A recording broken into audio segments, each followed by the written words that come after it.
Salut tout le monde l'équipe, j'espère que vous allez bien. Salut tout le monde l'équipe, j'espère que janvier pour la deuxième émission de 2021. J'espère que vous allez tous bien.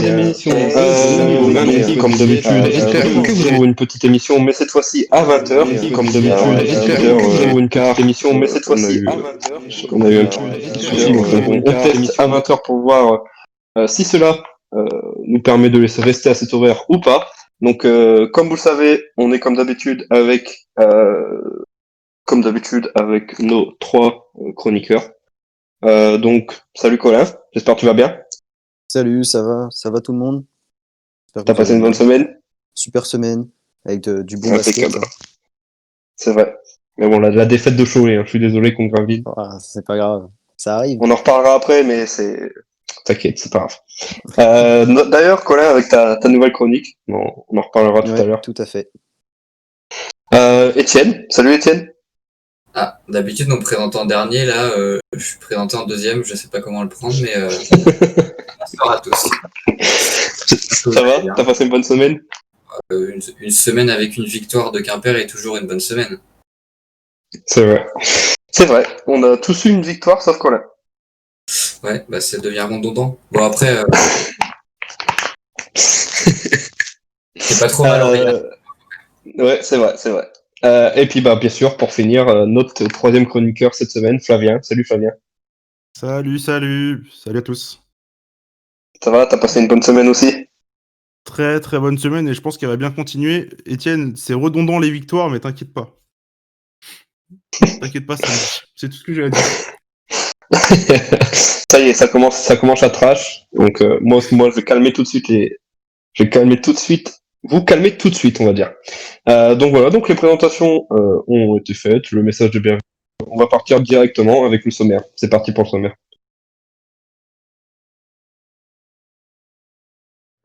Salut l'équipe, j'espère que vous allez bien ce mercredi 20 janvier. C'est parti pour le sommaire, let's go. On va commencer comme d'habitude avec les news en parlant de la réunion LNB, mais également de l'équipe de France de basket.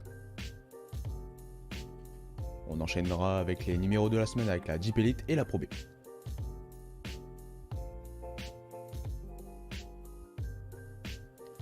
Flavien, comment ça va mon pote? Tu nous feras ta petite chronique du côté de la Pro B en mode conseil de classe. Notre focus de la semaine nous emmènera sur les scénarios possibles pour finir la saison. Nouvelle chronique avec Colin qui nous fera son petit retour dans le passé, le flashback. Puis, comme à votre habitude, nous terminons avec l'entretien de la semaine qui n'est d'autre que Michael Juice Thompson. Passez une bonne émission, à la semaine prochaine. Voilà, une bonne petite émission qui s'annonce avec, donc comme vous avez vu, une nouvelle chronique donc de Colin qui va arriver en fin d'émission, mais surtout notre invité de la semaine, Michael Juice Thompson. Et comme d'habitude, bien sûr, les autres chroniques, donc les news, les résultats de la semaine, du côté de la Pro B et le focus. Donc on va commencer directement avec les news de cette semaine. Donc c'est parti, on commence avec les news. C'est parti pour le jingle des news. Encore une, mais c'est complètement dingue.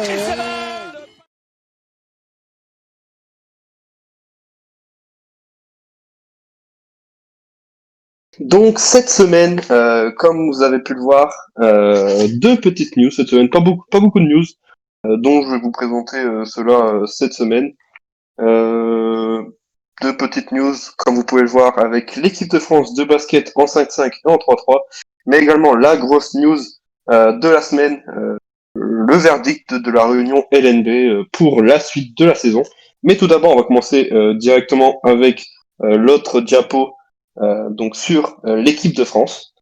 Donc sur l'équipe de France 5-5, comme vous pouvez le voir, l'équipe de France 5-5 a été annoncée pour ces deux matchs contre le Monténégro le 20 février 2021, mais également le 22 février 2021 contre la Grande-Bretagne, avec Andrew Abissi, Axel Bouteille, Géry Boutsielé, Alexandre Chassan, Isaac Cordigné, Thomas Hortrel, parler justement après, Axel Julien, Laou Konaté, Mathias Le Sort, Amat Mbaye, Yacouba Youtara et Maxime Ross.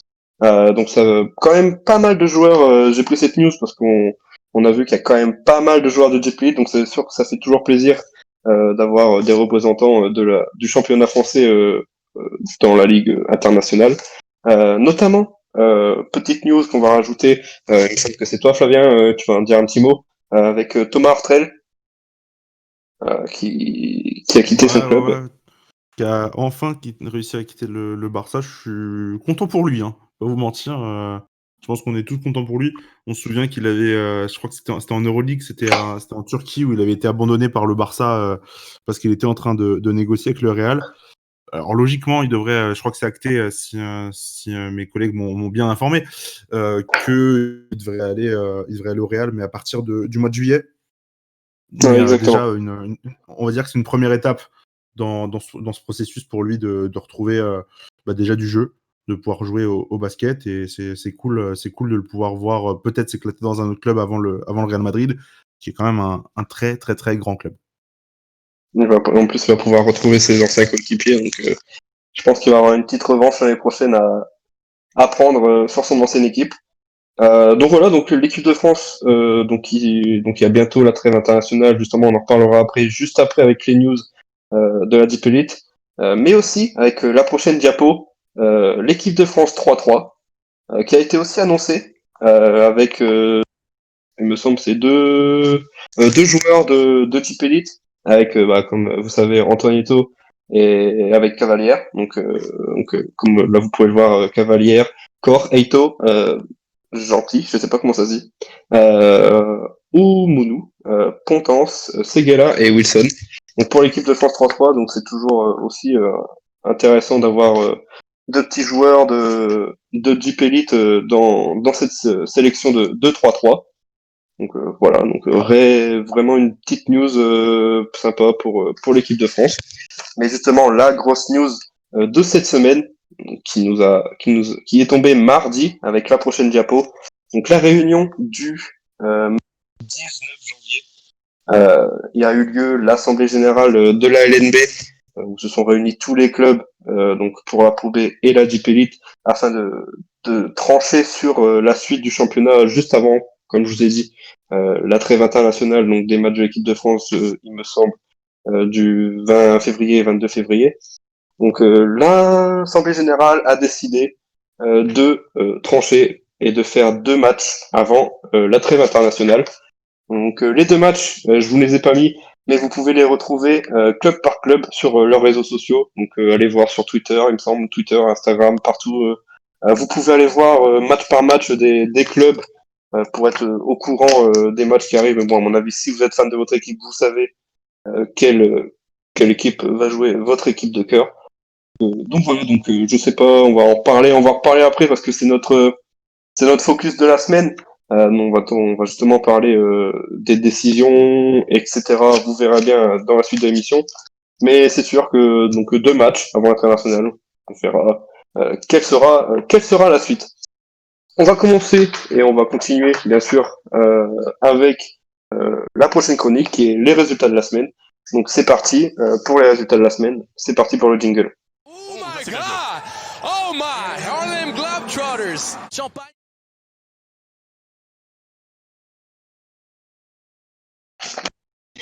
Donc pour les résultats de la semaine, nous avons fait un nouveau format. Donc comme vous allez le voir après justement aussi, il y a eu un nouveau format pour du côté de la Pro B, donc avec Flavien bien sûr, mais nouveau format pour les résultats de la semaine. Donc on va bien sûr parler des résultats de Deep Elite, mais aussi maintenant les matchs et les résultats de la Pro B. Mais bien sûr, on va commencer tout de suite avec les matchs de la Deep Elite, avec tout de suite la prochaine diapo, avec bien sûr le week-end qui s'est déroulé semaine dernière, avec les matchs du vendredi 15 janvier, du samedi 16 janvier et du dimanche 17 janvier. Le vendredi 15 janvier, il y a eu un match, comme vous pouvez le voir, entre Le Mans et Limoges, avec une grosse victoire du Mans 91-68. Donc ça fait une belle victoire pour Le Mans. Samedi, il y a eu 5 matchs au programme, avec un très très gros match pour ma part, très agréable à regarder quand même, avec une belle victoire. C'est pour ça, désolé Colin. Et oui, Scriptum, oui c'est vrai, Cholet qui ont perdu. Donc face au BCM, désolé Colin. Donc sur un score de 100-96, après prolongation, bien sûr encore, le BCM nous a fait peur sur ce match. Donc grosse victoire du BCM, donc ils vont respirer avant les 2 prochains matchs qui vont arriver. Le Portel, grosse surprise aussi encore, grosse équipe du Portel cette année avec une victoire 78 complémentaire. Victoire logique de Dijon, 86 à 76 contre Boulazac à l'extérieur. Effectivement, Max 13, Mukundu, très très chaud avec. On rentre pas dans les détails, on vous dit simplement les résultats, mais c'est vrai, gros match de Makundu côté Cholet, le jeune qui est en pleine explosion. Après courte victoire, vraiment pas très rassurante pour la SIG Strasbourg, 78 à 82. Courte victoire, là c'est pas très rassurant pour Strasbourg. Puis finalement, pour finir ce samedi, victoire logique aussi à mon avis, 83 à 76 pour la JL Bourg contre l'élan Bernay à l'extérieur. Et là, bien sûr, pour finir ce week-end basket en Dupe Elite, grosse victoire de l'élan Chalon contre LDLC Asvel. Oui, effectivement aussi, Max, je vois que t'es très réactif avec un Jordan Crawford très très chaud, justement, on va en parler après avec les perfs de la semaine. Mais grosse victoire de l'élan Chalon, 85 à 75. Donc difficile pour l'Asvel d'encaisser cette défaite. Mais justement, on va en rebondir avec ça, justement, avec la diapo suivante, avec les top performances de la semaine, avec, comme tu viens de le dire, Max, une grosse performance de Jordan Crawford, qui a fait un excellent match. D'ailleurs, il a été élu MVP de la semaine en Deep Elite, avec 27 points, 9 assists et 2 rebonds. Donc très très gros match de la part de Jordan Crawford. Après, 2 autres joueurs, donc 2 joueurs qui se sont affrontés. Oui Max, je vois que t'es à fond avec Khalid. Donc d'abord Stockton, avec vraiment impressionnant avec cette équipe de Cholet avec 32 points, 36 d'évaluation, 7 assists et 2 rebonds. Et donc face à lui, Khalid Boukishou avec 23 points et 5 rebonds. Donc très très gros match des deux joueurs ce week-end. Justement, je vois que vous êtes chaud sur le chat avec Khalid. Justement, ça va énerver Etienne, ça. Alors ça, si vous commencez que Khalid, Etienne, il va pas Etienne. Bah non, mais il y a pas de problème avec Khalid, hein. C'est juste que quand on se rend compte que les joueurs, les supporters du PSM trouvent que Khalid Boukishou est un meilleur joueur que Chris Thornton, à partir de ce moment-là, moi j'ai pas trop envie de parler avec eux. Voilà, ça taille directement. Donc justement, Etienne, pour parler de toi, tu vas enchaîner, c'est toi qui vas nous présenter avec la prochaine diapo les résultats de Pro B du match du 15 et du 16 janvier. Vas-y, Etienne, je t'en prie, il me semble que c'est toi qui vas présenter les résultats de ce week-end avec la prochaine diapo, vas-y. C'est ça, donc c'était la 13e journée de championnat, bon, sachant qu'il y a eu quelques journées qui n'ont pas eu lieu. Alors pour Max, je suis pas de Cholet par contre, moi je suis de Quimper, donc il n'y a pas de souci, il y a pas de rageux de Cholet puisque je suis de Quimper, donc par rapport à ça, on peut très bien ne pas aimer un joueur et pourtant supporter n'importe quelle équipe, hein, c'est comme tout, hein. Et donc on va commencer pour la Pro B avec le score de vendredi qui s'est joué donc au Palais des Sports de Marseille. D'habitude les matchs se jouent plutôt à Fos-Provence. Et là, ça s'est joué exceptionnellement au Palais des Sports. Il y a eu plusieurs problèmes avec la table de marque, donc de nombreux problèmes techniques. Et bon, finalement, Fos a plutôt géré son match. Mais on remarque qu'il y a quand même plus de difficultés qu'il y a quelques mois en Leaders Cup. Une victoire 84 à 74. Le même jour, on a eu une victoire aussi, une très courte victoire de Nancy qui s'impose de justesse face à Saint-Chamond, 84 à 85. On a eu les premiers pas d'Arthur Brouillas dont on parlait la semaine dernière, donc qui a signé une licence ASP entre Roanne et Saint-Chamond. Il a joué ses premières minutes, 12 minutes et 5 points.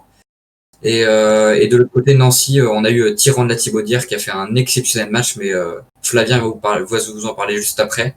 Et seulement 12 minutes de jeu pour la pépite Enzo Boudoussinia, qui est un très bon joueur, mais on sait pas. Enfin, là, il a eu 3 fautes assez rapidement, donc il a été mis sur le banc. Mais c'est vrai que la gestion de ce joueur est assez incompréhensible.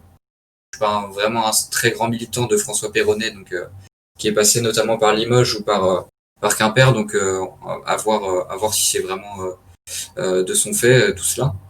Et au niveau des matchs de samedi, on a eu donc Poitiers qui a remporté sa première victoire exceptionnelle avec un panier pas au buzzer, mais dans les dernières secondes de Jamar Abrams, la recrue.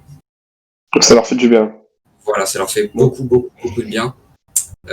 Et ensuite, on avait aussi Souffel qui enfonce un petit peu plus Rouen. Rouen qui est sur quand même trois défaites consécutives. Donc c'est un peu le bazar du côté de Rouen, et de son côté Souffel qui continue sa belle saison avec une belle performance de Oumar Oussila, dont va vous parler Flavien tout à l'heure. Blois s'impose du coup un point contre Vichy Clermont. Une belle performance de Blois qui a été menée quand même une bonne partie du match. En tout cas, à chaque fin de quart-temps, ils étaient menés. Mais il y a quand même une belle gestion. On voit beaucoup de sérénité dans cet effectif. Un effectif qui connaît la défaite, mais qui connaît la victoire, mais surtout qui connaît aussi la défaite, et qui sait comment gérer les fins de match sans pression. Et on peut noter aussi un très très bon début de saison de Cédric Bas, qui malgré des stats pas forcément excellentes lors de ses premiers matchs, fait quand même un sacré match contre Vichy.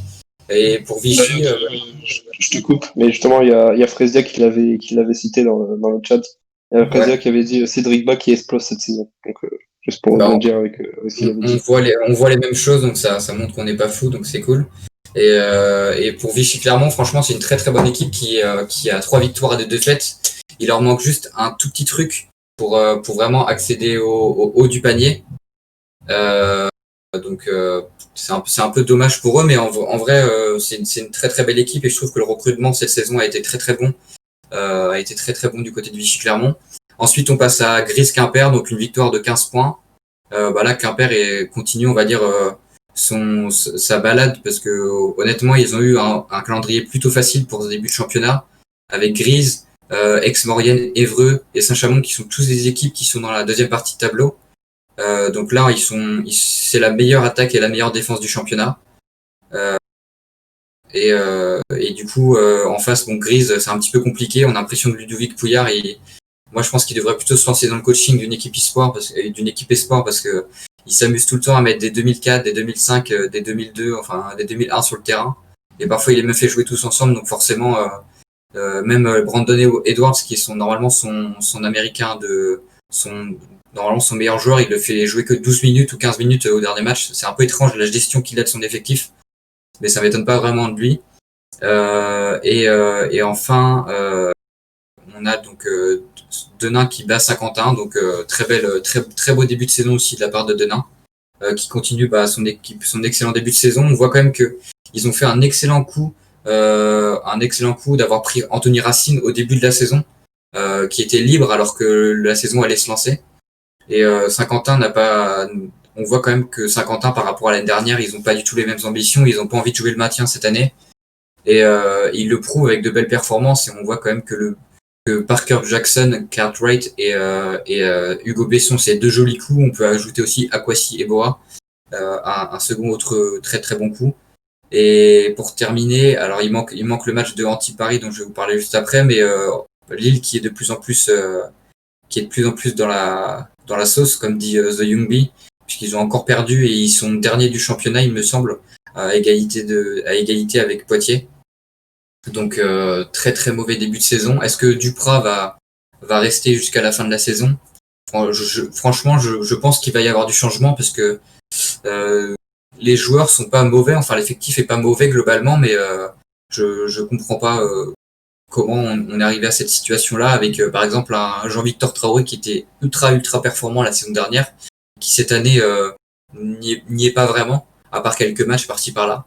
Et pour terminer, le Paris qui gagne à la maison 80-75. Dans le cinéma, on dit que Capri c'est fini, et à Antibes, c'est plutôt early, la fête est finie, parce que maintenant qu'il est parti, l'équipe va garder le même groupe normalement. Il n'y aura pas de recrues américaines, donc j'ai un petit peu peur pour eux.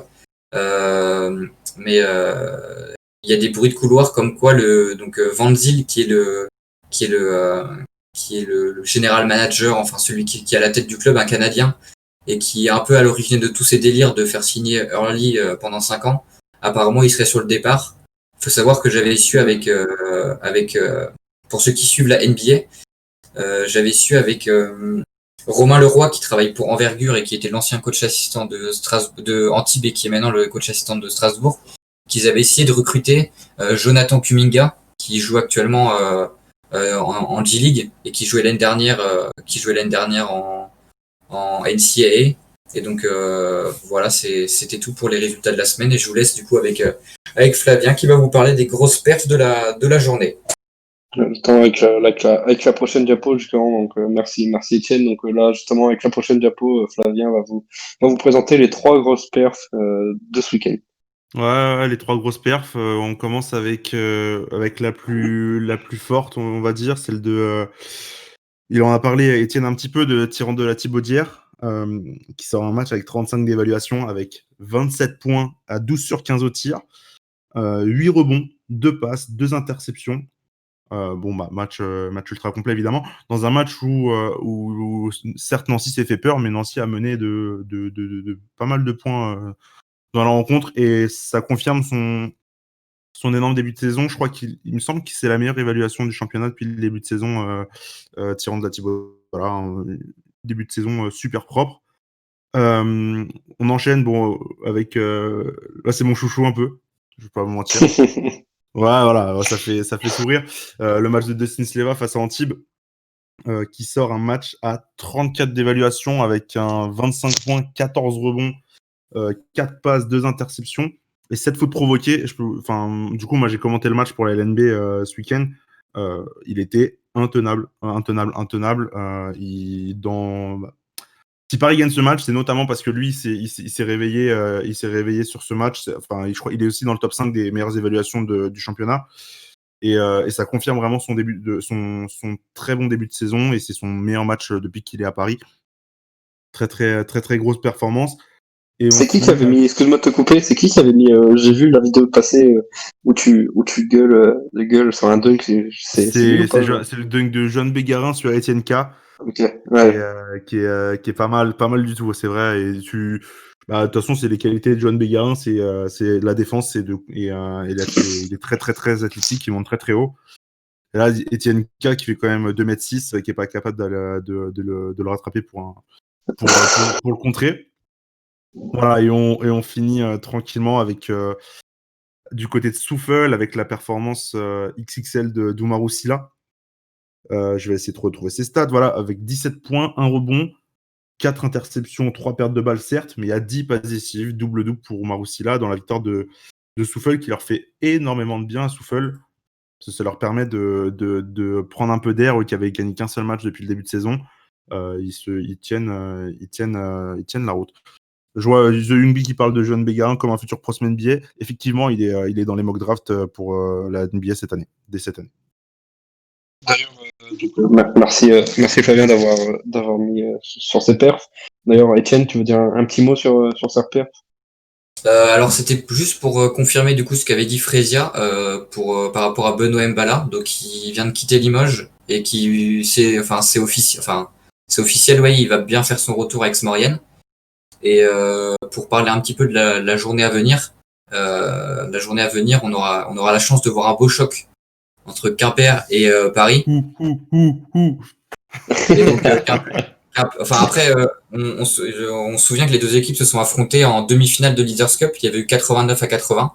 Donc ça promet un beau duel. Le match a été avancé à 17h à 16h au lieu de 18h. Comme ça, on va pouvoir manger du parisien au goûter plutôt qu'à l'apéro. Donc, aïe. Aïe, là aïe, là. ça commence.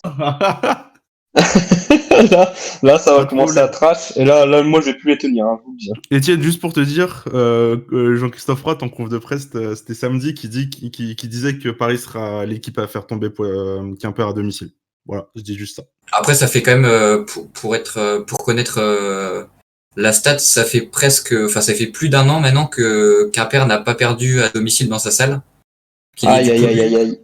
Donc c'est un peu une forteresse. Après, c'est des statistiques, hein, franchement, mais je pense que pour avoir discuté avec certains joueurs de Quimper, par exemple, c'est vrai que le fait que ça soit une forteresse un peu imprenable, même les joueurs qui sont arrivés à ce mercato-là, directement, ils ont été mis dans le bain en mode, ici à Quimper, c'est une forteresse imprenable, personne ne gagne à Quimper. Il y a vraiment une culture, c'est vraiment dans les mémoires le fait que, à Quimper, on gagne pas à Quimper. On perd et on rentre chez soi. T'es prévenu?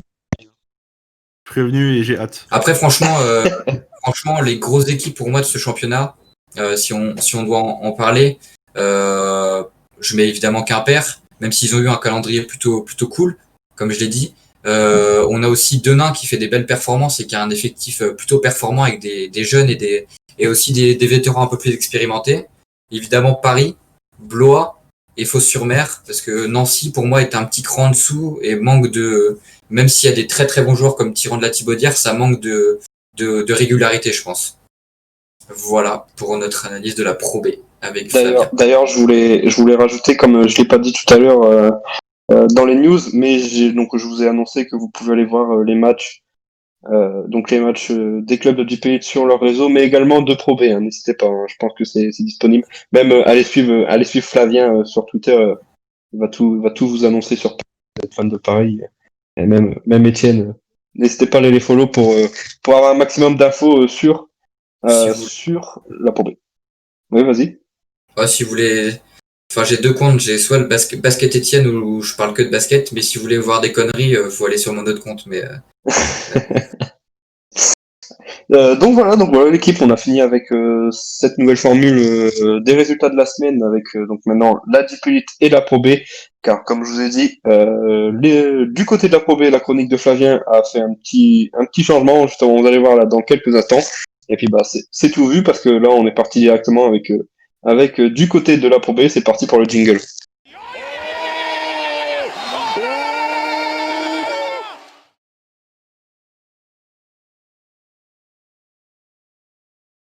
Donc du côté de la Pro B, votre rendez-vous chaque semaine avec Flavien, qui va vous présenter juste après donc sa chronique. Et je vais vous le laisser amplement vous lui expliquer avec la prochaine diapo. Donc c'est parti, Flavien. Donc je te lance. C'est parti. Ouais, écoutez, on met un peu à jour pour aujourd'hui juste cette chronique pour faire une espèce de conseil de fin de trimestre, de conseil de classe de la Pro B. J'ai mis des notes à chaque équipe, j'ai mis des appréciations à chaque équipe, j'ai mis des récompenses ou des trucs qui vont faire mal à chaque équipe. Et je vous propose qu'on commence tout de suite avec les vous voyez sur le diapo que voilà, j'ai mis des félicitations, des tableaux d'honneur, des encouragements ou des avertissements. Et il y a des équipes qui méritent bien leur avertissement. On va dire ça comme ça. On commence avec les fortes têtes, si ça vous va, les gars.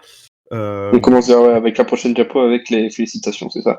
Ouais, les félicitations, j'en ai mis, il me semble que j'en ai mis 4, c'est ça. Mais les félicitations, forcément, au BD de Quimper. Je leur ai mis la note de 18 sur 20 parce que ils sont, comme Étienne le disait, premier de championnat, 4 victoires, 0 défaite. Pas de problème là-dessus et un début de saison parfait.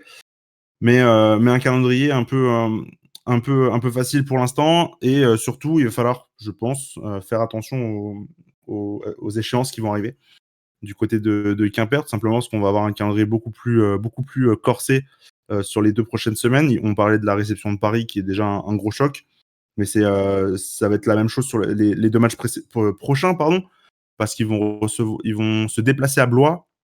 Je parle sous tout contrôle, Étienne, si je dis pas de bêtises, ils vont jouer 5 matchs. Il y a Paris, il y a déplacement à Blois et après, il y a la réception de Fos, si je me trompe pas. c'est tout à fait ça, ouais. Donc ils vont avoir 5 matchs en très peu de temps. Il y aura aussi un déplacement, il me semble que c'est un déplacement à Saint-Quentin. Ça va être forcément Saint-Quentin, comme j'ai dit, c'est une belle équipe, donc ça peut être un petit match piège quoi, quand même. Donc gros programme pour l'UJAP.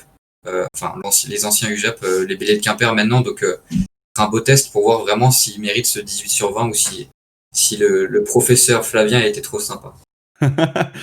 Ouais, est-ce qu'ils vont redescendre sous Blois et Denain, que du coup j'ai mis également à 17/20 ces deux équipes. Blois tout simplement parce qu'ils sont au niveau auquel ils étaient attendus en début d'année. Ils sont tombés, on va dire, sur des équipes assez faciles sur cette première partie de championnat. Mais on sent qu'ils maîtrisent leur partition. On voit qu'ils savent ce qu'ils font. Et on n'a pas. Vas-y. Après, tu vois, l'expression équipe facile, je pense que, tu vois, par exemple, par rapport à la Jeep Elite où on a des équipes qui paraissent, on le voit, par exemple, Champagne Basket ou Boulazac sont clairement des équipes qui sont en dessous du lot.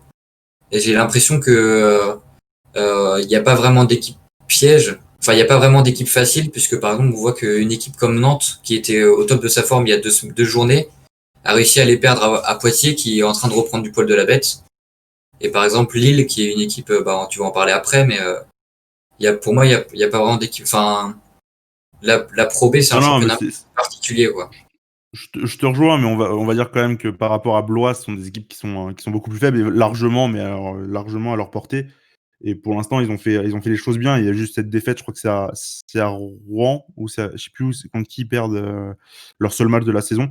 Mais bon, il y a voilà, un début de saison au top niveau pour Blois. Et je mets Denain aussi à ce niveau-là, tout simplement parce que ça a mal commencé. Leur saison a mal commencé, puis petit à petit, ils se sont mis à. Alors, ils ont eu des problèmes de Covid aussi. C'est peut-être aussi pour ça que ça a eu du mal à démarrer. Mais Paris, Denain s'est mis à jouer au basket comme il faut, et a sorti des grosses prestations. Ils ont battu au mois de décembre, ils ont battu notamment Nancy avec quasiment 25 points d'avance. Enfin, c'était assez solide leur mois de décembre. Et puis en janvier, il y a la victoire contre Paris alors qu'ils ont été menés de plus 14. J'aime beaucoup cette équipe de Denain, et pour l'instant très très solide. D'ailleurs, là, on a eu l'info. Désolé, je te coupe. À chaque fois, je te coupe, c'est horrible. Vas-y. Pas de problème. Là, on a eu l'info de donc Blois qui a perdu contre Saint-Chamond. Saint-Chamond, c'est ça. J'avais un doute. Merci Fréza. J'avais complètement zappé ce match, sans vous mentir. On enchaîne avec la dernière équipe dans les félicitations, qui est Fos-sur-Mer. Fos-sur-Mer, je l'ai mis dans les félicitations. Ils ont eu du mal sur certains matchs, notamment à Nancy par exemple, où ils ont été perdre, et ça n'avait pas été très très beau de leur part. Mais je leur mets cette note de 15 et les félicitations parce qu'ils ont remporté la Leaders Cup et qu'ils ont été au-dessus de tout. Ils avaient eu même, peut-être c'est le seul match où Quimper peut avoir des regrets. Je pense que c'est la finale Leaders Cup où ils étaient, je pense, favoris avec un effectif plus complet. À un moment où Fos-sur-Mer avait des problèmes de Covid. Voilà, mais sinon, gros début de saison de Quimper également, et ils sont aussi au rang auquel moi je les attendais en début d'année. Pas trop de surprises de ce côté-là. Et on voit Ouais, vas-y. Excuse-moi de te couper. On voit quand même que le fait que la saison soit un peu différente avec la Leaders Cup qui a eu lieu dans un premier temps, puis le championnat entre guillemets. On voit qu'il y a certaines équipes qui ont réussi à monter en régime. Je pense à Denain par exemple, qui ont vraiment depuis leur défaite contre Paris en quart de finale de Leaders Cup, ils sont vraiment très très chauds. Donc c'est pas la même équipe, je confirme. Et même Paris, l'équipe qu'on a affrontée, on avait un très très bon Gamma Gâté contre Quimper Paris en demi-finale de Leaders Cup. Et depuis, on sent que certaines autres personnes certains autres joueurs sont un peu plus rentrés dans leur saison, à l'image de Sleva, mais à l'image de même Bongo Kolo qui était un peu plus discret, on va dire, même si ça reste un très très bon joueur. Je suis pas très d'accord, mais ça va. Je suis pas si d'accord que ça. Peut-être j'en parlerai sur Paris à la limite. Ok. Je vous propose du coup qu'on enchaîne avec les tableaux d'honneur, si vous êtes d'accord là-dessus. Oui, Quimper, je vois Freza, tu parles de qui n'était pas rentré dans son match en Leaders Cup. Effectivement, je pense qu'ils sont jamais vraiment rentrés dans leur rencontre ce jour-là. Ils ont été presque. Bah, il y avait un Canard Medley en face qui était vraiment très dominant. Du coup, du côté du tableau d'honneur, 3 équipes. J'ai mis Nancy qui a la même note que Fos-sur-Mer. Mais je trouve qu'ils ont. Bah, il en parlait un petit peu Étienne tout à l'heure. C'est une équipe qui manque de régularité et je trouve que c'est sur ce point-là où je vais avoir un peu de mal à leur mettre plus et justement les mettre parmi ceux qui ont des félicitations. Tout simplement, c'est une équipe qui a perdu, je crois, au jeu de paume à Blois. Bon, en même temps, c'est pas. On va dire que c'est pas ça aurait plus été un exploit et ils l'ont fait d'ailleurs de gagner en Leaders Cup. Ils ont perdu. Enfin, en fait, contre les grosses équipes, c'est une équipe qui a un peu de mal encore à se jauger et à terminer bien ses rencontres. J'attends un peu plus d'eux sur ce côté-là, mais assez. Ils sont aussi dans les clous de ce que j'imaginais en début d'année. J'enchaîne avec Paris, du coup, que j'ai mis à 13/20. C'est une équipe qui, depuis que je les suis, c'est-à-dire depuis le début du club, c'est une équipe qui manque de constance et c'est encore ce que je vais dire encore aujourd'hui, ça change pas beaucoup. C'est une équipe qui perd parfois dans les money time qu'elle sait pas gérer. Elle a c'est une jeune et je trouve parfois que ces anciens, tu parlais de Nobel, Étienne, moi je trouve que son début de saison est vraiment pas bon, mais après c'est très personnel. Et il rentre un peu plus dans sa saison, mais parce que aussi il a beaucoup de ballons, du coup ses stats montent. Je crois qu'il est le meilleur marqueur du championnat. Mais si vous regardez un peu les pourcentages, ils sont pas fameux du tout. Il perd pas mal de ballons. Je trouve, voilà, je trouve pas son début de saison terrible. Il est moins bon que l'année dernière. Mais il suffit quand même pour Paris d'avoir les tableaux d'honneur. Tout comme Vichy-Clermont, d'ailleurs. Où en fait, j'ai mis la même appréciation de l'inconstance, mais un trimestre plutôt satisfaisant, en parlant comme un prof au collège que vous avez sûrement tous connu. C'est des équipes qui travaillent bien et je pense que ça va bien travailler. Dites-nous hein, sur le chat si vous avez des questions sur certaines équipes, on y répondra volontiers en fait. Hein. Dites-le, n'hésitez pas. N'hésitez pas à dire si prof Flavien est trop strict ou est trop gentil. N'hésitez Ouais, pas on à va le voir casser. si mes cours de fac sont encore, sont encore bons, si je me souviens de tout. Je vous propose, les gars, qu'on enchaîne sur la prochaine diapo, sur les prochaines équipes. Je suppose qu'on va passer sur des équipes qui ont eu les encouragements. Pardon, oui, on va commencer avec les encouragements. Pour Saint-Quentin, une équipe qui l'année dernière avait terminé 17e avant l'arrêt de la saison et qui cette année, moi, me surprend énormément. Je leur ai mis 12/20. Je trouve que c'est une note qui j'aurais peut-être même mis plus, mais c'était pour respecter aussi un ordre de classement. Mais j'aime beaucoup ce que fait Saint-Quentin. Pour les avoir vus jouer 2 ou 3 fois cette année, je trouve qu'ils ont des individualités plus fortes, largement plus fortes que l'année dernière. Étienne parlait de Parker Jackson Cartwright. J'adore ce joueur, j'adore ce meneur. Capable de mener cette équipe d'une main de maître. Pardon. Je trouve vraiment que ça fit bien du côté de Saint-Quentin. Et puis pour Souffle-Versheim, pardon, je leur ai mis 10/20. Alors, c'est plutôt encourageant. Contre les grosses équipes, je trouve qu'en fait, ils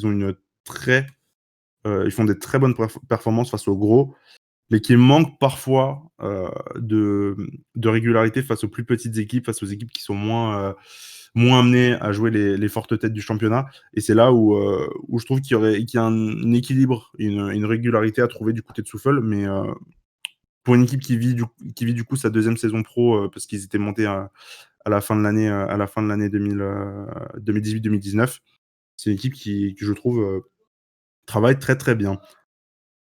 On peut oui, dis-moi. Qui dit Frézet de son côté qui dit que Hugo Besson qui fait une superbe début de saison. Oui, j'ai pas cité Hugo Besson, mais je l'avais cité il y a peut-être 2 ou 3 émissions comme le garçon que je voyais monter de Pro B à Jeep Elite. J'adore ce garçon. Il a un tir, il a des fondamentaux en attaque qui sont vraiment propres. Et je pense qu'il a un avenir tout à fait tracé pour le haut niveau et le très très haut niveau même. Je vous propose qu'on enchaîne encore. Il y a encore pas mal Parti. d'équipes à débriefer. Là, Je sais pas là, sur là, on quel, commence à arriver en dessous de la moyenne. Là, ça va commencer à là, faire mal. allez, là, elles ont encore. Ah non, il y a des équipes qui n'ont pas la moyenne. J'ai mis pas de récompense à pas mal d'équipes parce que tout simplement, elles n'en méritent pas. Je trouve Nantes. Alors, Nantes, c'est avec le 12 sur 20, ça peut paraître méchant. C'était l'une des meilleures équipes du début de saison en octobre, novembre, décembre. Et là, il y a eu 2 matchs. Alors, j'ai Poitiers en tête et je ne me souviens plus quel était l'autre match avant qu'ils perdent, où ils font 2 prestations horribles. Et pour moi, clairement, ils doivent se relever très très vite, au plus vite, parce que ça va pas du tout. Ils sont plus du tout au niveau qu'ils ont eu. Ils ont eu chaud à certains matchs, hein. Moi, je me souviens d'un match à Vichy-Clermont où ils étaient menés de quasiment 20 points à la mi-temps, qu'ils avaient miraculeusement gagné. C'est un peu ça, Nantes, cette saison, c'est de l'inconstance. Alors, ils ont eu des résultats au début, mais ça paye pas toujours. Et pour attention on enchaîne avec C'est contre Saint-Chamond. Saint-Quentin qu'ils ont perdu. C'est contre Saint-Quentin qu'ils ont perdu Ouais, le 61-85. Une belle c'est claque. ça, c'est ça.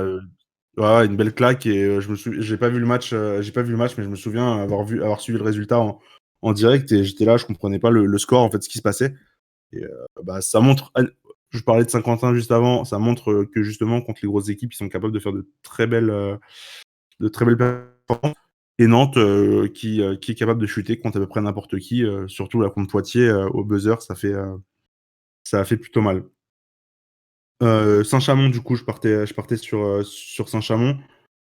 C'est une équipe qui, je trouve, fait des bons matchs aussi contre les grosses équipes.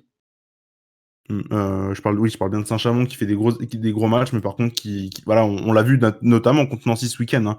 Alors certes, ils sont menés de 14 points à la fin du troisième quart-temps, mais ils reviennent petit à petit dans leur match, et c'est souvent ce qu'ils font.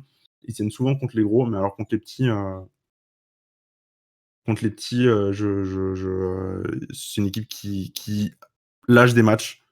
Et je suis assez, je suis assez, comment dire, j'ai pas spécialement quelque chose à dire sur cette équipe. Ils sont là où ils doivent être, au milieu de tableau et au niveau auquel ils sont. On enchaîne avec Rouen. Rouen, moi, je m'attendais un peu mieux de leur part sur ce début de saison et même de toute manière sur leur année. Un peu déçu. Ils ont eu des petits soucis d'effectifs en début d'année. Ils savaient pas trop quoi faire avec leurs 3 meneurs. Là, maintenant, ça a l'air d'être réglé. C'est une équipe qui va se maintenir, je pense, hein. Il n'y a pas trop de surprises là-dessus, mais c'est attention à conserver vraiment cette ligne de conduite toute l'année. Et enfin, on arrive des équipes qui n'ont pas la moyenne. On va faire Aix-Maurienne en premier. Contre les grosses équipes, Aix-Maurienne a beaucoup de mal, beaucoup de mal.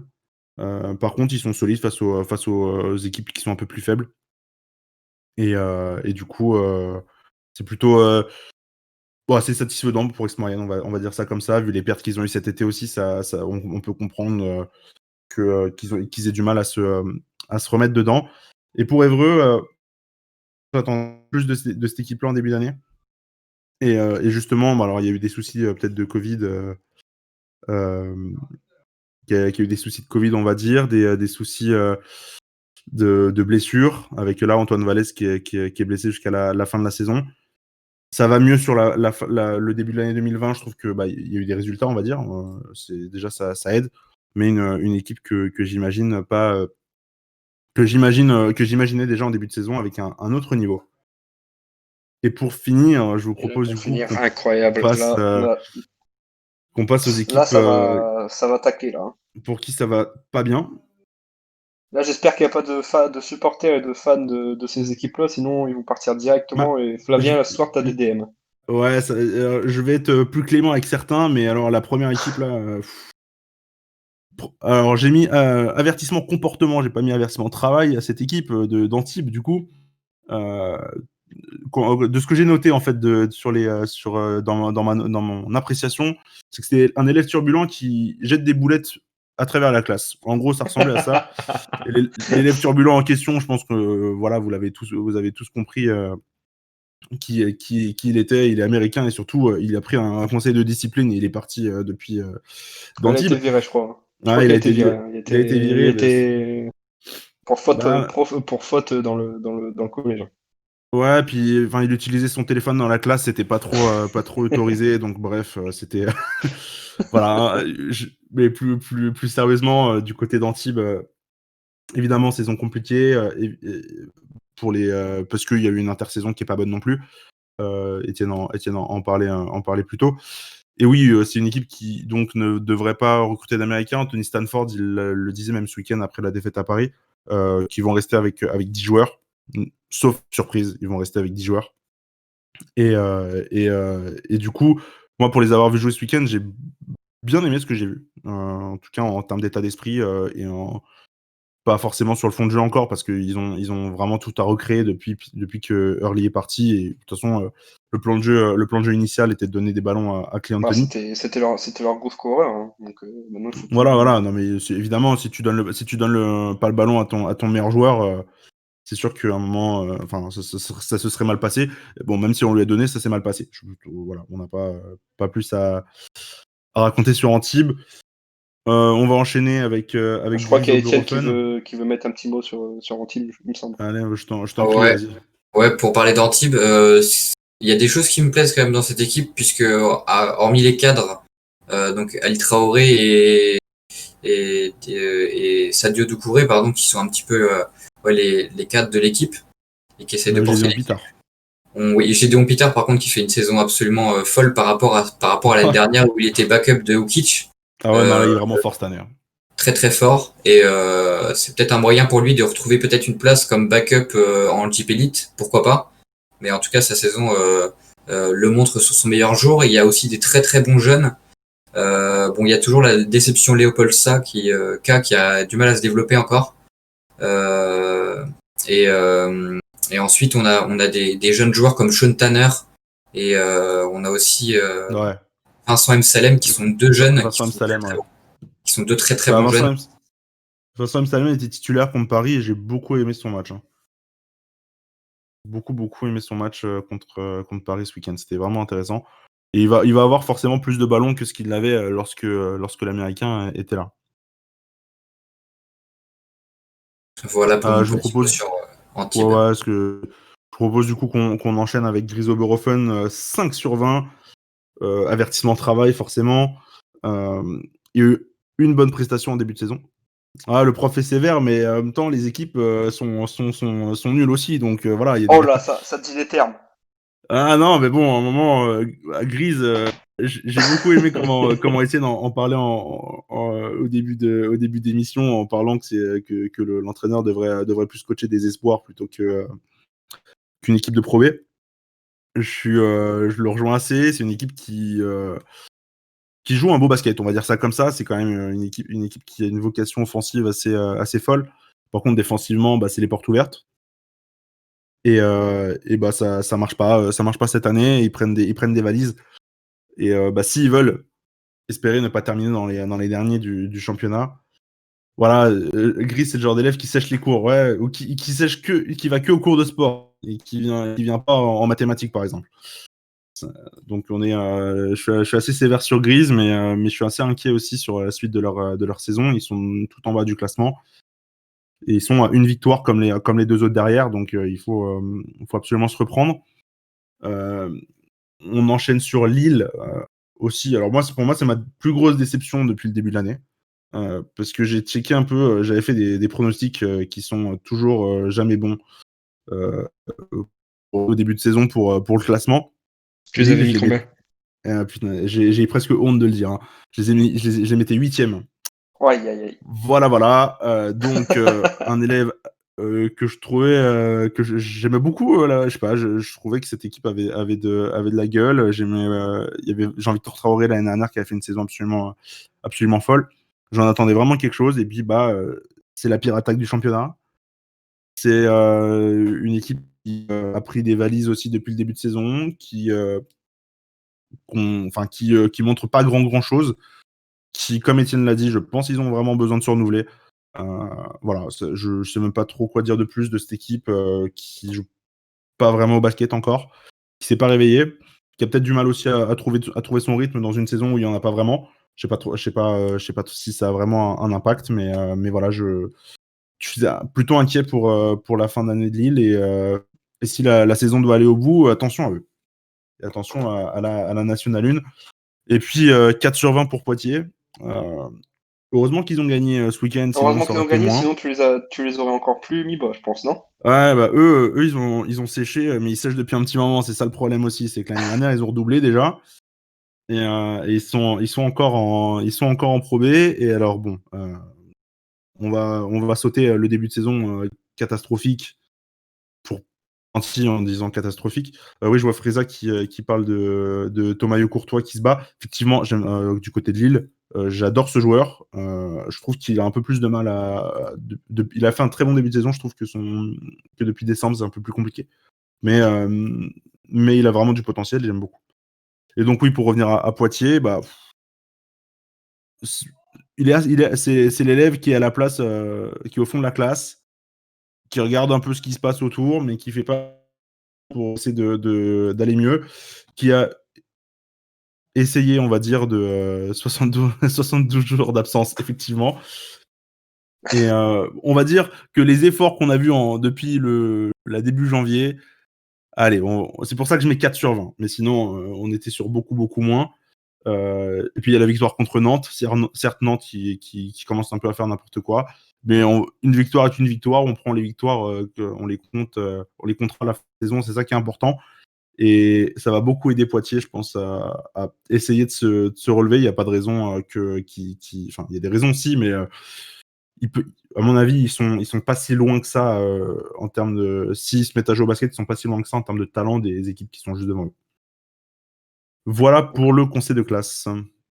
D'ailleurs, je le dis, Étienne, non, t'as pas parlé, j'ai cru t'entendre. Yes, bah si, j'avais un petit mot par rapport à Poitiers. Pour moi, c'est plutôt, enfin Poitiers, je dirais que c'est un élève qui a fait un peu n'importe quoi lors de ce début d'année et qui était pas vraiment attentif l'année dernière. Là, cette année, on a décidé de le mettre à l'internat à partir de 2021, en espérant qu'il se ressaisisse. Donc, on va voir ce que ça donne. Voilà. D'ailleurs, n'hésitez pas à nous dire dans le chat si ça vous intéresse et si ça vous a plu. D'ailleurs, ce nouveau format du côté de la Pro B, c'est toujours important d'avoir un petit renouveau. Donc, n'hésitez pas à nous dire dans le chat si ça vous a plu. Je vois que ça Pourquoi demande pas, des pronostics pour ce week-end. Je vois que ça demande ça dans le chat. Julien sur le chat qui propose des pronostics. Ah, j'ai pas vu. Étienne. Victoire de Quimper contre Paris, je pense. Voilà, ouais, d'accord, allez. Voilà, le des pronostics avec nous deux, ça va être compliqué ce week-end, sans te mentir, Julien. On va pas être très très partial. Très impartial plutôt. Mais je check un peu les matchs qu'il y a ce week-end. Qu'est-ce qu'on peut avoir dessus? Je prends une surprise. Lille qui va gagner à Denain. Allez. Et Poitiers qui va gagner à Souffle. Poitiers fou enchaîne avec une deuxième victoire. Allez. Oh là là. Ils auront presque la moyenne avec 2 victoires. Donc voilà, donc je pense que c'est bon. Merci Ouais, Flavien. c'est bon pour la Pro B. Donc merci Flavien pour ta chronique. Et puis bah on va commencer directement là où je pense qu'on va avoir des avis peut-être chacun différents. Et là on va continuer à se bagarrer. Donc c'est parti, on est parti tout de suite pour la transition avec le focus de la semaine. C'est parti tout de suite. Mais c'est pas possible ce match. Donc le focus de la semaine, comme vous le savez, chaque semaine on va débattre et questionner autour d'une question. Et cette fois-ci, bien sûr, c'est en lien avec la grosse news qu'on a parlé en début d'émission, le verdict, pardon, qui est tombé récemment pour la suite du championnat. Donc la question de cette semaine, c'est quel scénario pour finir la saison? Donc on va chacun donner notre avis, on va débattre là-dessus, bien sûr. N'hésitez pas à donner vos avis aussi sur le chat, parce qu'on va les partager et on va les commenter si on peut. Donc on va commencer tout de suite avec la prochaine diapo. Donc la première diapo du focus de la semaine. Donc avec la première interrogation donc, par rapport à cette question. Voulez-vous continuer la saison? Donc justement là je vous en fais part à vous. Personnellement, moi, bien sûr, dites dans le chat si c'est pour vous oui ou non. Donc pour ma part, oui. Il faut continuer le championnat, c'est important. Je sais pas, bien sûr, je pense qu'on est tous Colin, je sais pas si t'as un avis. Bah ouais, ce serait bien de continuer la saison parce que déjà que la saison dernière, on s'est arrêté en plein milieu. Donc si on recommence à arrêter une saison d'un seul coup, je pense que ça va pas le faire et tout le monde va être un peu sur les nerfs. Donc faut la continuer même si on joue jusqu'à la fin de saison à huis clos. Pour moi, faut continuer. Faut pas l'arrêter. Après, Flavien, je parle, bien sûr, je pense que c'est oui aussi. Ouais, bah forcément, on a tous envie de voir du basket. Après, le problème, c'est au niveau des finances. Hein, ça, c'est toujours le même souci. Il faut rappeler que les clubs touchent pas de droits télé cette année parce que bah, ça passe gratuitement sur Sport en France, sur l'équipe TV et sur la LNB TV cette année. Donc c'est un peu compliqué de demander de toute façon, de demander à des équipes de jouer à huis clos toute la saison. Et au final, voilà, le basket français risque d'aller mal pendant un petit moment, à mon avis, après cette période compliquée. Mais il faut jouer parce que bah, les joueurs sont des joueurs professionnels, c'est leur métier, hein, sont pas faits pour s'entraîner, ils sont faits pour jouer. Et pour moi, je rejoins cette idée-là de continuer la saison tant qu'on peut. D'accord. D'ailleurs, je vois à peu près tous les avis sur le chat qui sont à peu près du coup vers le même sens. Donc, continuer. Je pense que tout le monde est à peu près d'accord. D'ailleurs, Etienne, toi aussi, je pense que tu es aussi d'accord de continuer, d'être sur cette voie. Bah, quand on voit que, par exemple, je vais rentrer plutôt dans du sport business, mais par exemple, quand on voit que au foot, au volley, au rugby, enfin dans tous les sports collectifs, on continue à jouer. Donc forcément, l'impact pour moi pourrait être encore plus grand si on s'arrêtait de jouer. Je prends un exemple tout bête, mais par exemple, si dans une ville comme Lille, par exemple, si on arrêtait de jouer au basket aujourd'hui, faudrait m'expliquer comment les commerciaux des clubs de basket l'année prochaine, quand ils iront voir des partenaires, demanderont aux entreprises, est-ce que vous voulez donner de l'argent au club? Là, ils leur répondront sûrement, bah non, désolé, mais vous n'avez pas joué cette saison, alors que l'équipe de volley de Lille a joué, l'équipe de foot aussi, donc on va Ouais. plutôt leur donner de l'argent à eux, quoi. Donc Ouais, c'est vrai que c'est une autre part, une autre vision qui peut être intéressante. C'est vrai que tu as tout à fait raison. Donc, c'est vrai que je pense qu'on est tous, comme tu l'as dit, on est tous partis dans le même chemin pour continuer cette saison. Mais justement, là, ce qui va notamment avec la prochaine diapo, donc je vous ai demandé sur Instagram votre avis. Donc je vous ai posé aussi la question, bien sûr, généralement, avec 89% contre 11%.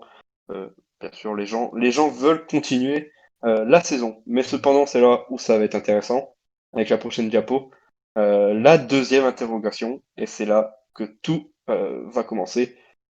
Comment la finir? Donc là, c'est vraiment un questionnement que chacun peut avoir son avis, chacun peut dire ce qu'il pense. Donc n'hésitez pas, je le redis hein, encore une fois, mais je vois que vous êtes quand même pas mal sur le live. Donc n'hésitez pas à dire votre avis. Donc ça sera toujours agréable de discuter avec vous. Je sais pas qui veut commencer en premier, qui veut donner son avis, Colin, je sais pas. Colin, exprime-toi et si jamais on n'est pas d'accord, n'hésitez pas, là on veut du débat. Bah moi, pour finir la saison, comment la finir? Faudrait d'abord, je pense, plus faire 2 matchs par mois, parce que c'est pour moi, c'est pas assez. Continuer comme le foot, ils font un match par semaine, mais dans un protocole très strict. Donc autant faire ça, mais au basket, et pareil, très strict, où c'est bien encadré. Et je pense qu'on pourra finir bah, la saison correctement, vraiment correctement. Et puis après, ce qui pourrait vraiment, par contre, l'arrêter, ça serait vraiment un confinement général, même pour les clubs pro, où vraiment qu'il y ait beaucoup de cas de Covid chez les équipes. Donc pour moi, même si c'est à huis clos, je sais qu'il y a beaucoup de clubs qui veulent pas jouer à huis clos car les supporters bah, avant poussent leur équipe et c'est ça qui les font gagner parfois.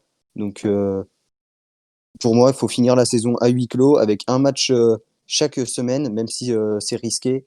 Et comme ça, bah, la saison avancera petit à petit, mais si on respecte le protocole, tout ira bien. D'ailleurs, je voulais vous le, comment dire, vous le dire. D'ailleurs, t'as vu un petit message pour toi, Colin, dans le chat de Marc qui dit: Colin, hésite pas à t'exprimer, c'est agréable de t'entendre. Il a des admiratrices déjà, quoi. Exceptionnel. Donc Colin, vas-y, là, il faut que tu parles un max là. Je vais essayer. D'ailleurs, je voulais vous faire part d'un petit truc. L'Assemblée va se réunir rapidement dans les prochaines semaines pour travailler les hypothèses. Donc là, c'est plutôt pas mal d'en parler, Étienne, en fonction des arguments sportifs, mais également économiques. Donc là, c'est un truc qui a été mis juste après l'Assemblée. Donc là, on nous dit clairement que on ne sait pas, juste avant qu'on débatte, chacun donne son avis, mais ils ne savent pas comment finir et ils vont s'y interroger dans les prochaines semaines. Si je, D'ailleurs, oui, si je vas-y. peux te couper, du coup, moi j'aime bien, enfin j'aime bien, tout est relatif. J'aime bien on va rapidement se pencher sur le cas parce que on sait pas trop comment on va finir.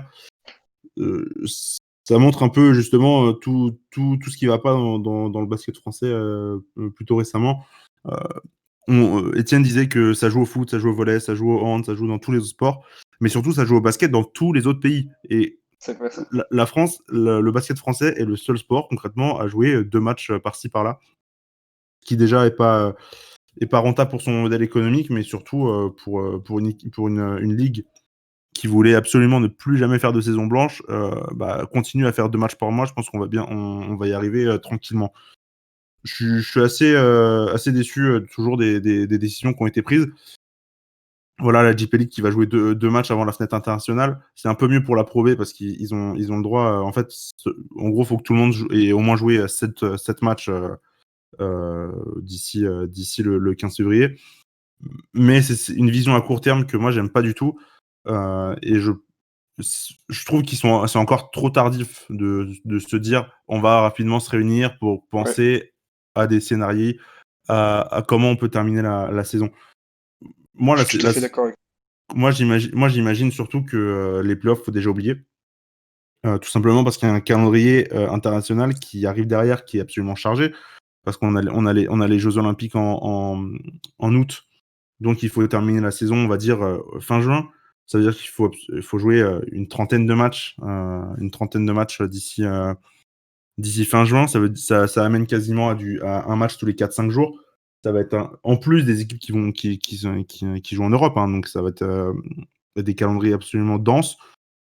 En fait, le problème, c'est voilà, il faut parler aux dirigeants de la LNB, mais le problème des dirigeants de la LNB, c'est ils font pas très bien leur taf.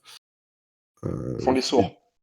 Ouais, et puis non, mais voilà, déjà en mai, l'Assemblée générale l'année dernière, il avait fallu quasiment 2 ou 3 mois pour qu'elle arrive et qu'on décide enfin de terminer la saison. Là, à ce moment-là, ils avaient décidé d'un ranking pour éviter les fins, enfin comment dire, les saisons blanches. Et là, notamment c'est le président de Fos-sur-Mer qui a commencé à gueuler un peu cette semaine parce qu'il vient de découvrir concrètement que au ranking, ils se font niquer alors ils sont en tête enfin ils sont dans les premiers du championnat, Ouais. mais que au ranking, c'est Antibes qui serait premier en Pro B par exemple. Et on en a parlé un peu tout à l'heure, hein, mais la saison d'Antibes, elle est cata. Et ce que disait William Rafa, du coup, qui est le dirigeant du club de Fos, il disait pour passer devant Antibes au ranking, il lui faudrait entre 9 et 12 victoires de plus qu'Antibes à la fin de la saison. Ouais. Alors, Donc c'est complètement impossible au voilà, vu donc de. ça veut dire que les mecs, ils ont voté un ranking sans savoir ce qu'ils votaient. Et moi, ça me paraît encore complètement lunaire. Voilà, c'est un peu l'idée. Mais donc moi, je finirais la saison sans playoff et essayer de rusher jusqu'à fin juin. Je pense qu'il n'y a pas vraiment beaucoup d'autres choix. D'ailleurs, pour rebondir à ça, par rapport aux playoffs, je sais pas votre avis justement, il me semble avoir vu au niveau de la ligue féminine que elles veulent faire que les matchs de la phase aller et par rapport au classement des matchs de la phase aller, faire les playoffs. Donc ça, pour ma part, ça c'est totalement impossible. Moi, clairement, sur ma position, je sais pas ce que vous pensez, hein. Mais moi, faire ça en Deep Elite, faire rattraper tous les matchs de la phase aller et par rapport au match, donc au classement qui s'est déroulé par rapport à la première phase, par rapport à ça, faire les playoffs. Je sais pas ce que vous en pensez, mais moi, clairement, je veux pas du tout de ça. Après, moi, j'ai peut-être une solution. Après, je dis pas que c'est la solution miracle. Moi, déjà, la vérité, en fait, elle tient en 10 lettres. C'est visibilité. Je pense que c'est ce que les dirigeants demandent. C'est ce que les joueurs demandent aussi, parce que pour avoir lu un article qu'a fait Lilian, qui bosse avec Flavien pour Paris Basket on Air, on remarque qu'il y a certains joueurs comme Gauthier Denis qui ont des difficultés à s'adapter. Et quand on leur dit, demain tu vas jouer, enfin la semaine prochaine tu joues 2 matchs, la semaine suivante, on sait pas trop. En fait, tu vas peut-être jouer un match. Et leur histoire de réunion où ils décident lors de la réunion qu'ils vont faire une réunion. Et cette réunion-là permettra de dire qu'on va réunir les clubs lors d'une réunion. Enfin, on s'y perd un petit peu, ça devient un peu fou. Pour moi, la solution peut-être la plus intéressante, mais de toute manière, ça sera pas envisageable puisque la LNB s'est pas du tout préparée à l'avance et réfléchit encore à des possibilités. La LNB, en fait, elle aurait dû directement, dès le début de la saison, dire on sait qu'on jouera pas beaucoup de matchs cette saison, alors on va mixer la saison 2019-2020 avec la saison 2020-2021. Je prends l'exemple, par exemple, de Dijon, qui a joué 25 matchs la saison dernière, et qui, cette année, en a joué 10. Au final, on arrive à 35 matchs, et donc on tombe sur presque le total, puisque on joue 36 rencontres. Sauf que, évidemment, il y a certaines équipes qui ont joué plusieurs fois contre d'autres équipes, et l'inverse, ils ont joué très peu de fois contre d'autres équipes. Donc ça, la LNB aurait dû anticiper cela, et finalement mixer les 2 saisons dès le début, parce qu'on savait très bien à l'avance que, il fallait pas être devin pour deviner que les gens dans la salle, ils auraient pas pu tout de suite revenir, quoi. On commence à le connaître, ce petit virus. Enfin, on sait que Après, il va pas nous lâcher la grappe tout de suite. excuse-moi de te couper, mais après, tu vois, genre, je suis pas du tout. Pour moi, si tu mélanges les 2 saisons, c'est un peu c'est Ah, pas mais très. tu dis ça parce que Gravine était au fin fond Non, du classement la saison même pas, dernière. tu vois, même pas, tu vois. Parce que moi, pour moi, tu peux pas mélanger. C'est complètement 2 trucs différents, tu vois. Genre, clairement, je sais pas, je Ouais, tiens. mais la situation est tellement Imagine. inédite qu'à un moment, il faut prendre une décision inédite parce que là, par Ouais, mais exemple, par exemple, si on mixe les 2 saisons et que on finit le dernier match là, de la saison, on va dire mixée entre les deux, on arrive à 36 matchs pour certaines équipes. Ensuite, on fait une pause où l'équipe est en préparation intensive parce que c'est sûr que si on va reprendre et qu'on fait 2 matchs puis 2 matchs, il va y avoir plein de pépins physiques, ça va être une catastrophe. Si on arrête pendant, je sais pas, 1 ou 2 mois, peut-être que dans la 2 mois, la situation va être un petit peu plus clémente. Et à ce moment-là, peut-être que le public pourra revenir dans les salles. Et donc, dans ce cas-là, à ce moment-là, du coup, ça évitera déjà au club d'avoir des pertes. Et après, on aurait toujours le côté play-off. À la rigueur, on fait des play-off et des play-down pour savoir qui descend et qui monte. Et ah, ça mais nous après, permet tu en vois, plus, genre, ça avec donne un côté ton, sexy, quoi. avec ton, comment dire, avec ton idée, par exemple, comment dire, avec ton idée, tu vois, par exemple, tu vois, l'idée de, par exemple, le Portel, là, on est d'accord que l'année dernière, ils étaient au fond du gouffre. Là, cette année, ils font quand même une bonne saison. Si tu mélanges ton truc, qui te dit pas que là, le Portel, hop, retombe dans les derniers? C'est ça que moi, je trouve injuste, pour ma part. Après, ils sont seuls responsables de leur mauvaise saison Oui, de l'année je suis dernière. tout à fait d'accord, mais je veux dire, justement, au point de Ils auraient vue. dû descendre quand même de base. Ils étaient prévus. Enfin, quand t'as 4 victoires en 24 matchs, t'as quand même beaucoup de chances Yes, de descendre, quoi. yes, je suis d'accord. Mais justement, là, ils ont réussi cette saison à se rebooster. Et justement, avec l'idée que tu présentes, ça aurait été, pour ma part, injuste. Mais tu vois, après, chacun ses points de vue. Mais je sais pas ce que t'en penses, Étienne, Flavien, là-dessus. Non, mais moi, en fait, je voulais vous poser une question, en fait, parce que je m'interroge. Mais vous pensez vraiment qu'il y aura une révolution à la fin de la prochaine réunion de la LNB? On va vraiment avoir une solution miracle ou ils vont... Non. Voilà. Le problème, c'est Pour qu'ils... moi, ils vont jamais oser prendre une solution. Ils auront Moi, trop. bah, Ils sont trop Après, frileux à la LNB, ils sont trop frileux. Ils prendront jamais de décision un peu, un peu, un peu pimentée, un peu épicée. De toute manière, ils ont trop peur. Donc, et bah, c'est c'est ça. ça, moi, le problème est là, en fait. Le fond du problème, il est là. Ça a été le problème déjà l'année dernière.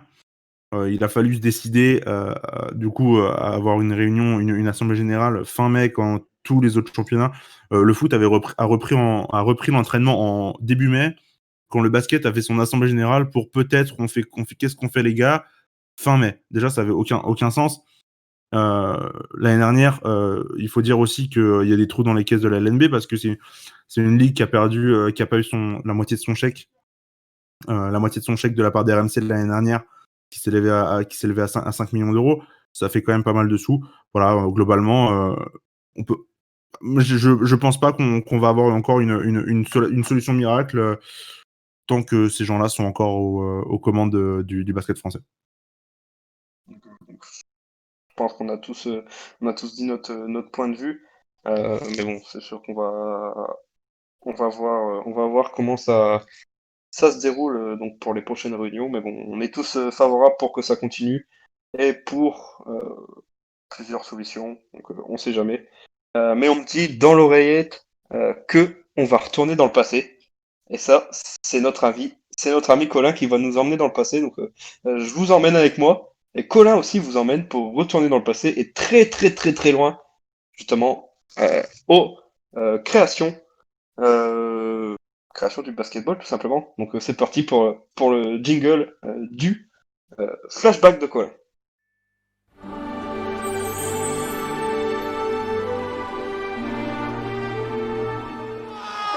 C'est pas possible ce match!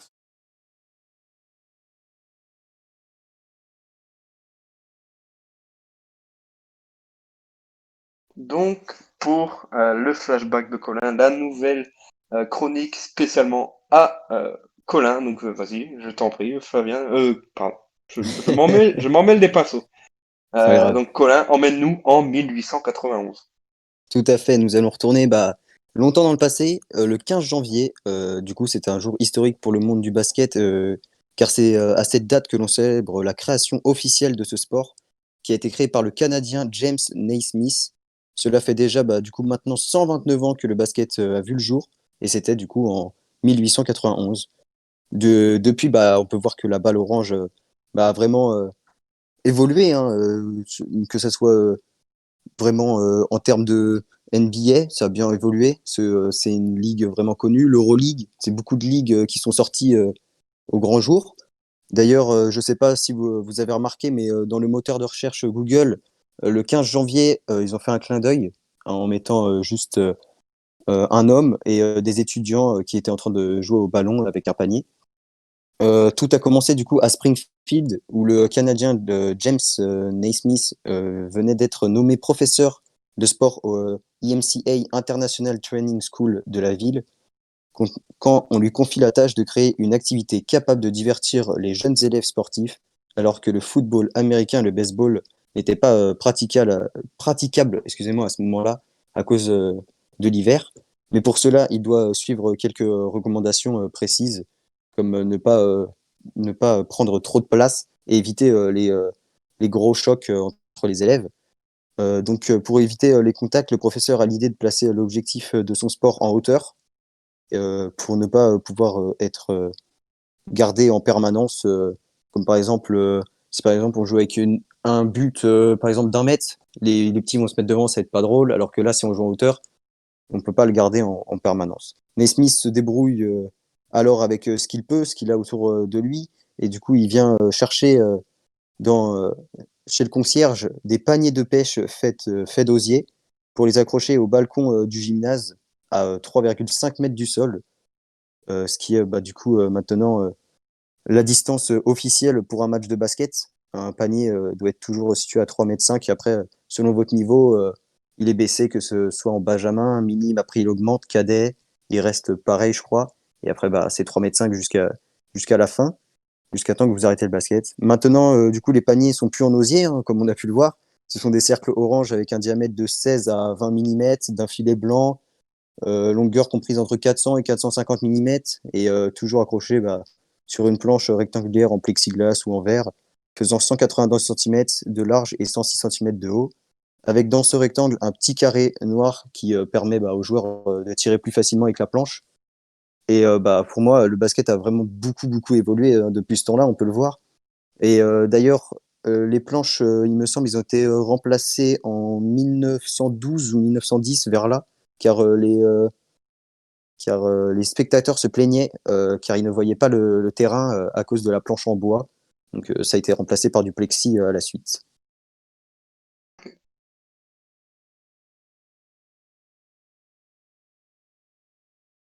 C'est bon. C'est bon? C'est fini, quoi, là? Ouais. Exceptionnel. Ok. On a Incroyable. bu tes paroles. Eh ben, Ouais. mais je crois que alors je sais pas si c'est Margot qui a changé de prénom, qui a changé de pseudo, mais je crois que t'attires beaucoup les Margot. Hein. Ah non, c'est non Margot. Ah non, c'est ça, ouais. Colin, t'attires beaucoup les margots. Attention à toi. Je sais pas si tu connais des margots à tes alentours, mais... Je crois qu'il y a même Arène sur le live. Ouais, il y a certaines Ah, Margot, bah, c'est pour ça. Ah, mais c'est pour ça alors. Ah, mais Mais voilà. j'en connais qu'une hein, sur les deux. Donc, Ah, il y a quand même l'autre qui est... C'est Quand c'est même pas l'autre qui est... c'est pas ta meuf, Aurélien, c'est pour ça que tu dis ça en fait. Ah si, oui, c'est exactement. Bah, merci Colin. Donc, De rien. merci Colin pour ta chronique. Et puis bah, chaque semaine, maintenant, tu vas revenir avec un petit flashback pour nous rappeler un petit événement qui s'est passé dans la semaine. Donc, Est-ce ça que sera je peux toujours plomber intéressant. est-ce que je peux plomber l'ambiance 2 secondes ou pas? Vas-y, on t'en prie, Ju- juste avant que juste Juice arrive. juste pour parler de aussi un autre flashback mais un peu plus triste. Il y a 2 ans donc Jermaine Marshall qui jouait du côté de Nantes est décédé dans son sommeil. On sait pas vraiment pourquoi a priori sur les circonstances de sa mort, mais c'est vrai que c'était un décès qui avait extrêmement touché en tout cas le basket français il y a 2 ans, donc ça me paraissait important de le redire. Effectivement. Tu voulais en parler, c'est vrai que c'est toujours intéressant. Bah, pas intéressant, mais je veux dire, c'est toujours important toujours de le souligner, surtout que là, dans notre chronique où chaque semaine, on revient sur ce qui s'est passé durant la semaine des années bien avant. Bah écoutez, moi ce que je vous propose, c'est le moment que vous attendez tous. C'est l'heure du Je pense jus. on nous le demande depuis la première seconde du live, on nous met dans le chat, c'est quand Juice, c'est quand Juice, c'est quand Juice. Bah écoutez, moi je vous dis, c'est tout de suite. Donc bah écoutez, allez-y, et puis on se retrouve juste après pour faire la fin du live, et puis donc bon visionnage. It's time. Je vous explique tout en début, donc je vous le redis. Juice, comme il est au Kazakhstan, bien sûr, avec 5 heures de décalage. Donc, si jamais il aurait voulu faire une interview maintenant, il était, il me semble, 3 heures 2-3 heures du matin. Donc, voilà, on a fait l'interview cet après-midi. Et c'est parti. Donc, je vous laisse avec Juice. Voilà, on a fait l'interview c'est parti. Cet après-midi. Et... Encore, pas encore. Il y retourne. Oh, Okay, good, good. Stay bon, stay bon. I remember. So you ready? Yes, I'm ready. Let's Okay. do it. Donc I will speak in French first for the show, and after I will. Okay. Okay. Salut tout le monde, donc on se retrouve donc pour l'interview et l'entretien et le face-à-face avec Juice Thompson. Donc comme vous le savez, c'est une vidéo à part car il est actuellement au Kazakhstan. Donc on fait cette vidéo, normalement je voulais annoncer juste avant que cette vidéo a été tournée juste avant l'émission. Donc hey Juice, how are you? I'm good. How are you? I'm good. So you just leave the training now. Yeah, I just arrived home from training. We had two trainings today. Okay. When is your next game? We play Sunday in On Russia. Okay. Yeah. So we can start the interview. Okay. So first question, can you introduce yourself for those who don't know you? My name is Michael Juice Thompson. I'm currently playing basketball for Astana in Kazakhstan. Kazakhstan is where the movie Borat was filmed. I played 6 years in France, and I miss France a lot, so hopefully next year I can return to play. You want to return France next year? Yeah, France is my second home. My wife misses it as well. We will speak after of this. Yeah. So you said you are currently in Astana. Yes. How are you feeling there? I feel good. Our team is starting to come together pretty well. The only thing is it's really, really cold. I thought I was prepared for the weather because I'm from Chicago, but here the cold weather is different, so I'm still trying to get used to it. And you are with your friend Adonis. Yeah, me and Adonis are together, so we spend some good moments together on and off the court. Okay. I have another question for you. Last year you made a trip to Gravelines for 1 year. Yeah. What's your impression and your feeling of your passage in the north? I enjoyed the north. It was close to Lille. It wasn't too far from Amsterdam, but I didn't get to travel there. But I had a good moments off the court. On the court, we didn't win as much, but the guys on the team were really good guys. So it was difficult moments, but it was nice to go through those moments with those guys. Yeah. You said the team was good, but who did you fear the most about this team last year? I think we underachieved. I think, we had really good players, and off the court they were really good guys, but I don't think we were able to, come together and have really good chemistry to win so much. But I thought we should have won a lot more than we did. Okay. Other question, what are your passion in your life apart from basketball? My family, my wife and kids. Outside of that, I like bowling. Yeah. So now, I play video games, but for the most part, it's just, about family and, staying focused on basketball because, this is my 10th year professional and, I'm not sure how much longer I'll be able to play. So I just try to focus on that and enjoy every moment. Okay. Question more specific than basketball. What is the difference with the play in France and in Kazakhstan? I think France, the play is a lot faster. Guys are very athletic. But the play in Kazakhstan, we play in the VTB league. In that league, they have, a lot of EuroLeague teams. Mm-hmm. So I think, just playing against more EuroLeague teams with taller guys. I mean, almost every game there's someone who, 2 meters, 2 and 15 meters. So it's pretty tall. But France, it's a faster game. The pace is a lot more running and, I enjoy that style of play too. Okay, yeah, but you like the speed game. Yeah. What's your best memory in France? Best memory?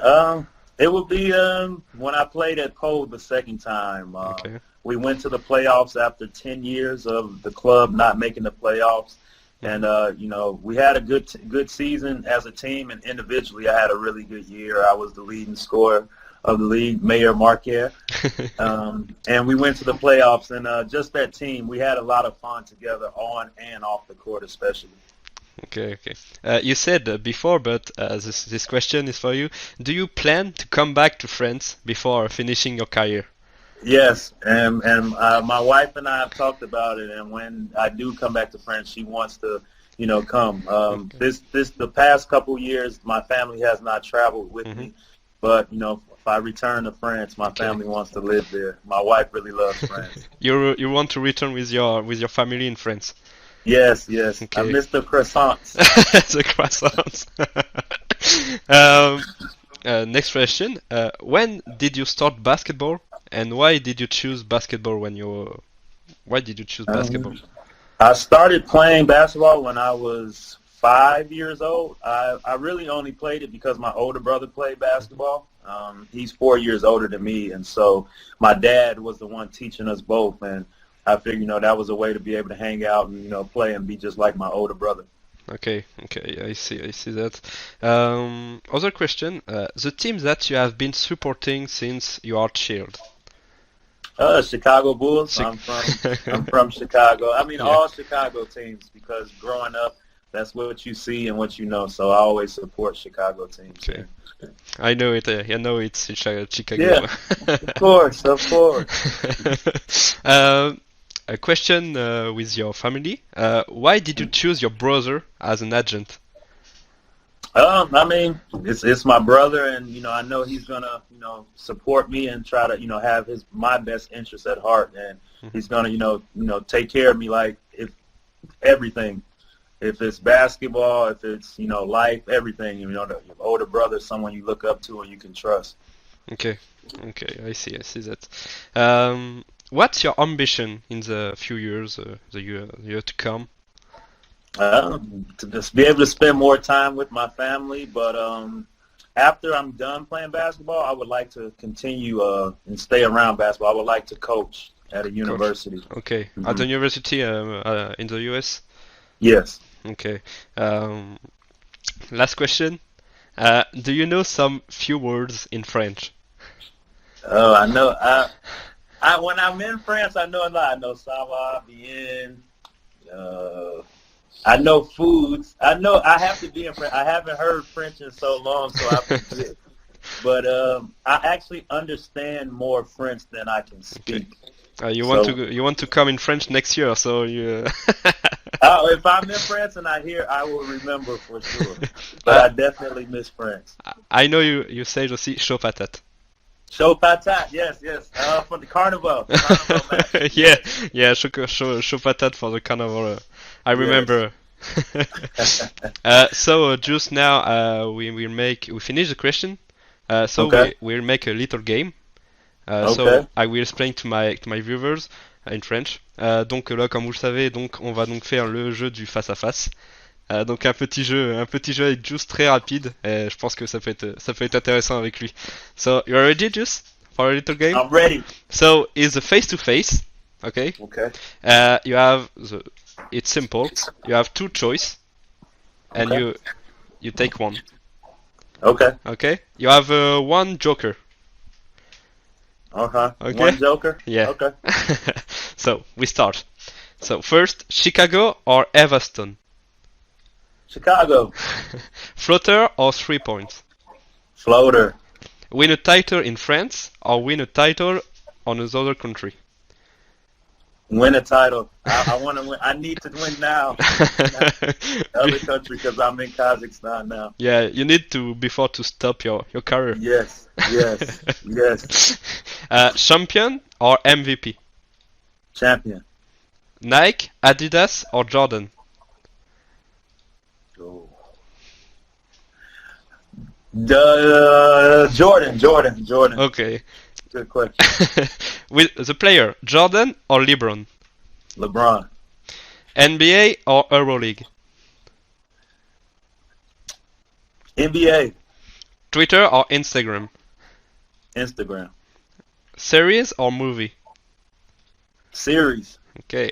Orange juice or apple juice? I don't drink juice. You don't drink juice? Water, yeah.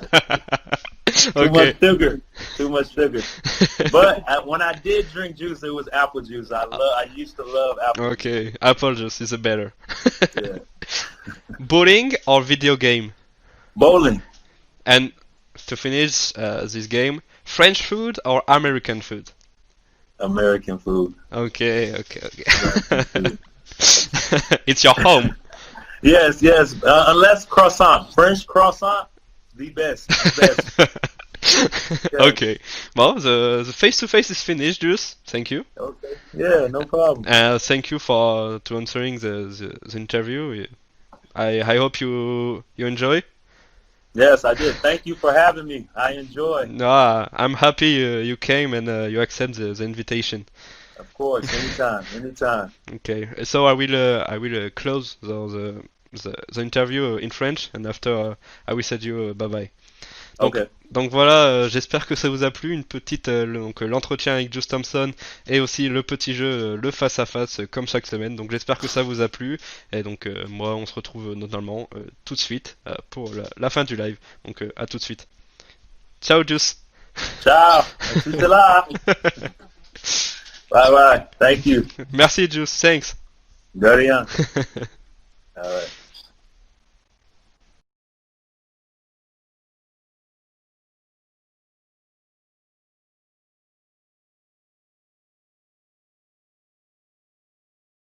Donc voilà.